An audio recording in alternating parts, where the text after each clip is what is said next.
DJ, you go crazy. Good morning, Mr. Copeland. Good morning.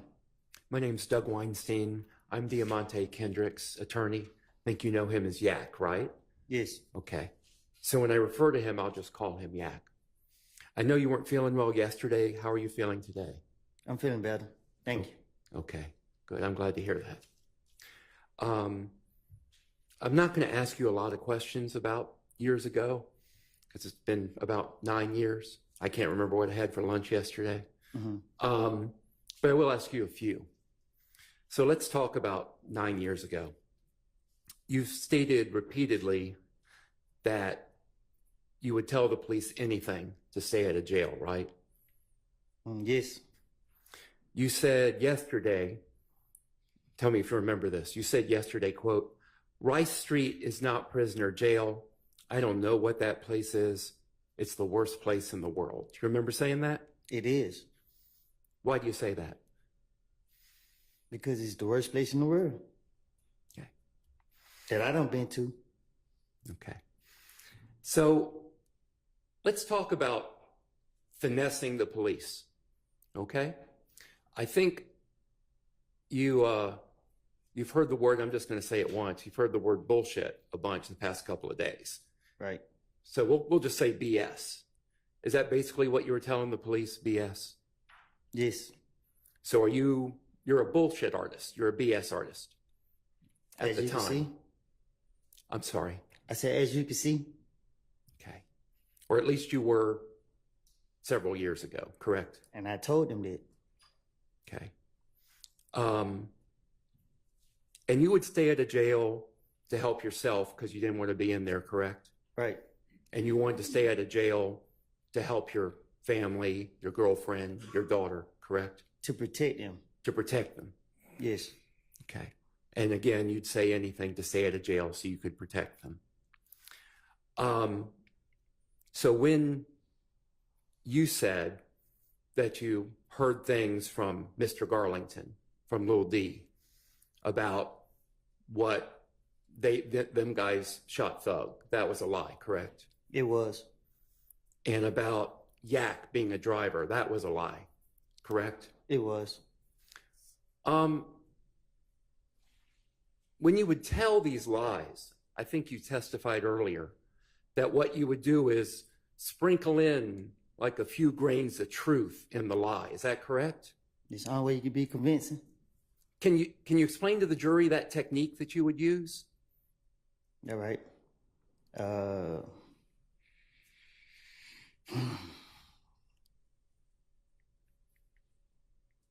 You hear stuff, you know what's true, and you know what's not true.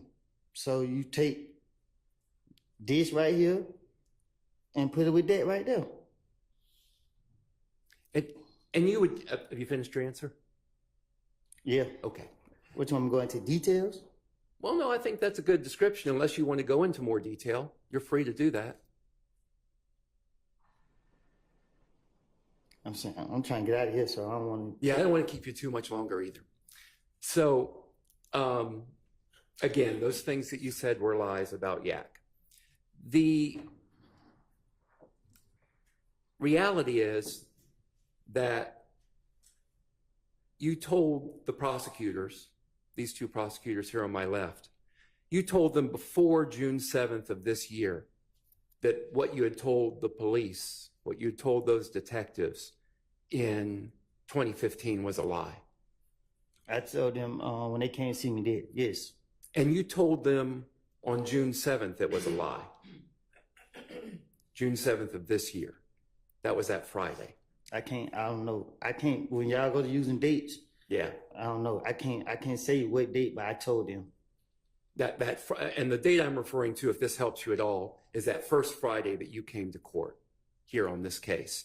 You told them it was a lie on that date. I can't say what I told them. I can't say what date. Okay.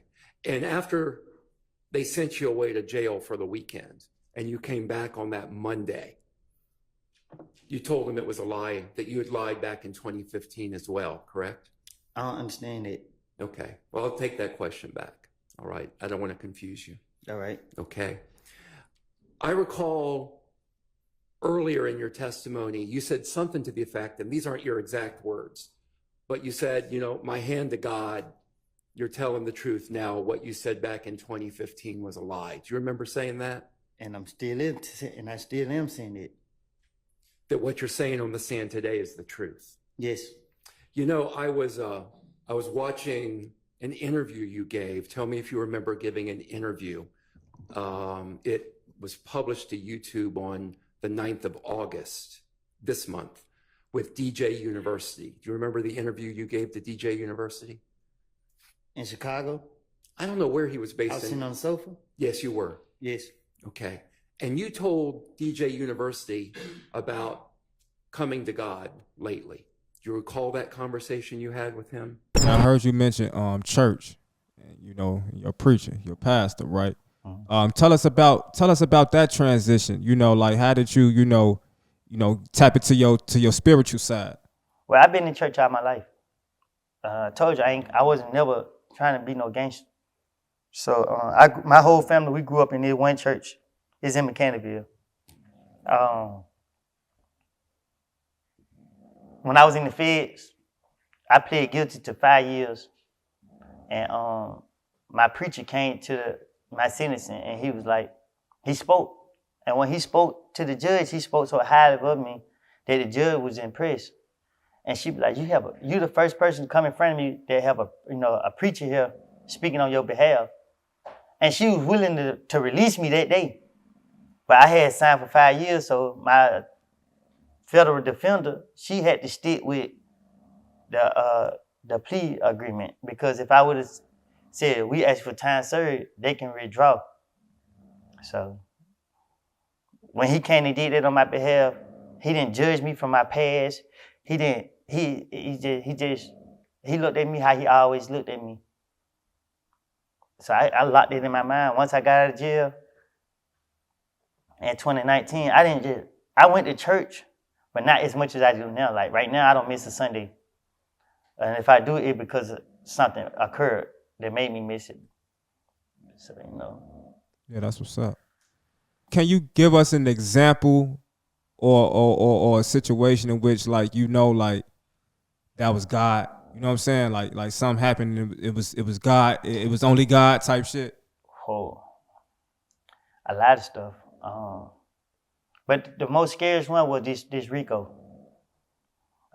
They locked everybody up. Like people, who the snitching? Okay, say what y'all want to say. But the truth of the matter is, they didn't put me on the case. You know what I mean? I just thank God every day for that. Despite how, right, because you weren't included with the 28 that were arrested, right? I wasn't indicted on that period. Right. So it's just like, I don't know why, and I ain't questioning it either. I'm very thankful. I mean. But I feel like God just seen all I've been through about this whole situation and just kept me away from it or whatever. I don't know. You told DJUNIVERCITY, and you told him a lot about God entering your life lately, but you told him that when you saw this indictment and this case come out, that you realized that God was at work in your life. And I asked, what did you mean by that when you told him that? If you can express it. Just God is real. God is real. And you have that in your mind when you said on the stand that you put your hand to God, and what you're saying on the stand is the truth right now.